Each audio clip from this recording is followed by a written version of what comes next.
saya yang PR gitu loh, mempunyai rekan duet yang suaranya seperti yang semua juga tahu bahwa Cakra kan adalah penyanyi pria di Indonesia yang the one and only deh.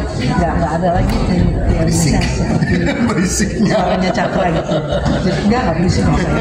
Nah, jadi saya diperlukan persiapan khusus. Jadi waktu sebelum nyanyi itu juga ada pemanasan khusus gitu. Karena supaya bisa mengimbangi karakter vokalnya Cakra gitu. Ya, syukur alhamdulillah bisa lumayan mengimbangi. Jujur itu justru yang paling saya beban, memang saya harus bisa istilahnya tetap harus bisa ngeblend sama Mbak Titi, karena Mbak Titi kita tahu seperti apa suaranya juga. Dan saya ingin bikin saya ikut duet sama Mbak Titi itu jadi pengen ngeblend. Jadi memang itu yang agak sedikit challenging buat saya, karena memang saya kadang suka terlalu berisik. Jadi sampai Mbak Titi harus rekaman lagi karena saya nggak bisa ngurangi volume saya. Iya, makanya ulang lagi ya. Kok kayaknya kurang mana gitu pokoknya. Soalnya kalau saya nyanyi agak sedikit pelan tuh kayak jadi malah hilang-hilang. Jadi makanya saya mencoba untuk stabilin itu biar dengan suara Mbak Titi bisa blend. Pak, bisa dibilang kendalanya karena suara Chan yang lebih tinggi sendiri. Oh enggak, lebih ke ini powernya untuk menyimbangin itu. Terus saya juga karena memang kalau dari lagu itu sendiri kita sudah dapat porsinya masing-masing yang udah diiniin. Terus ada juga yang kita nyanyi bareng, ada kita yang saut-sautan gitu. Jadi benar-benar di strukturnya udah dibikin sebaik. Jadi salah saya di awal pengen nyanyi duluan gitu. Nyanyi gitu kan. Nah, dengan interpretasi saya, dengan power yang saya rasa sesuai dengan lagunya gitu. Tapi pas Cakra masuk, wih langsung minder saya. Nggak bisa, gua harus ulang, harus retake. Jadi ya udah. Nah, di sini terus tapi di Praha juga. Tapi Cakra sendiri merasa memaksakan diri untuk dengan lagu ini.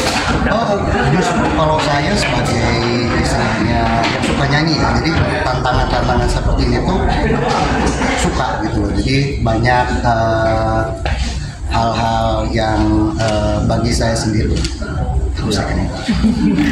Terima kasih Mbak. Jadi memang bagi saya sendiri saya suka tantangan dalam setiap kali saya rekaman. Jadi ini salah satu yang menantang diri saya untuk bisa berduet tapi satu room. Jadi memang untuk apalagi untuk soundtrack sebuah movie itu memang kadang ada beban tersendiri, karena memang dengan kata lain lagu itu juga harus menghidupkan sebuah film gitu. Jadi makanya untuk saya ini tantangan yang luar biasa dan alhamdulillah saya bisa mencapai itu.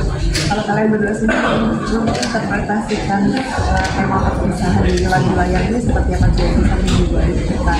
Kalau saya sudah berpengalaman dalam perpisahan, jadi saya sudah cukup tahu bagaimana rasanya, jadi saya sudah merecall lagi apa rasanya. Gitu.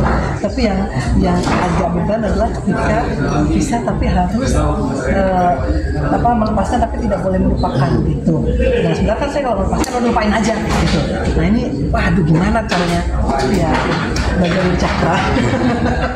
Cakra itu kan kalau nyanyi kan sebuah lagu jadi enak tuh karena dia bisa benar-benar memberikan improve-nya gitu. Jadi saya sebenarnya di sini saya emang ilmu dari dia aja nggak tahu. Tapi kok boleh tahu awalnya itu bangun chemistry-nya bagaimana sih? Nah betul ya, kita jarang ketemu. Jarang lagi langsung kita deh pas ketemu nggak tahu kenapa tiba-tiba kok kayaknya langsung gitu. Ini jadi dan pas pertama ketemu juga workshop pertama, kedua sampai rekaman tuh udah alhamdulillah jadi nggak terlalu galak gitu.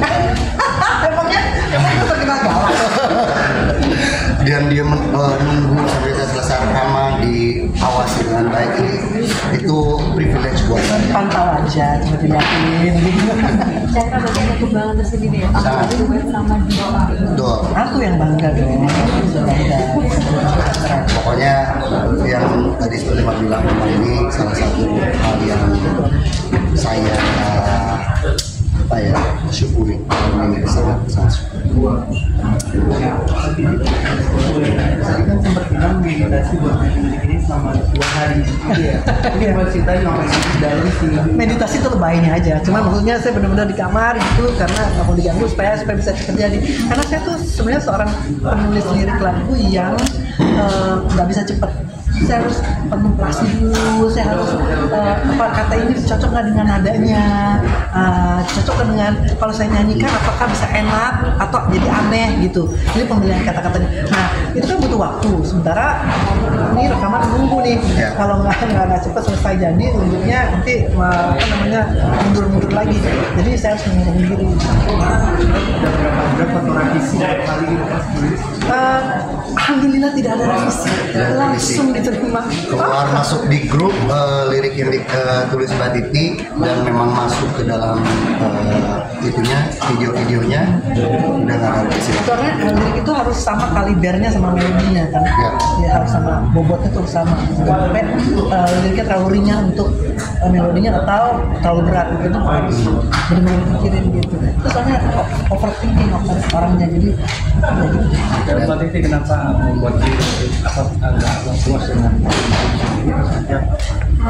enggak akan ada perubahan. Ada perubahan. Jadi sementara ya udah deh saya menawarkan diri gue aja deh bikin deh akhirnya gitu. Tapi dengan resiko itu harus mengurung diri.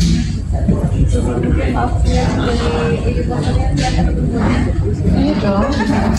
Ini juga waktu puasa saya ya. Ini saya nggak makan.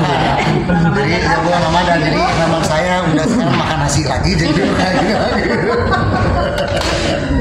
Ya terima kasih. Oke. Tinggal aja bagus. Ada lagi? Ada lagi? Mumpung masih ada? Mumpung masih ada? Ada lagi? Ada lagi bener ya?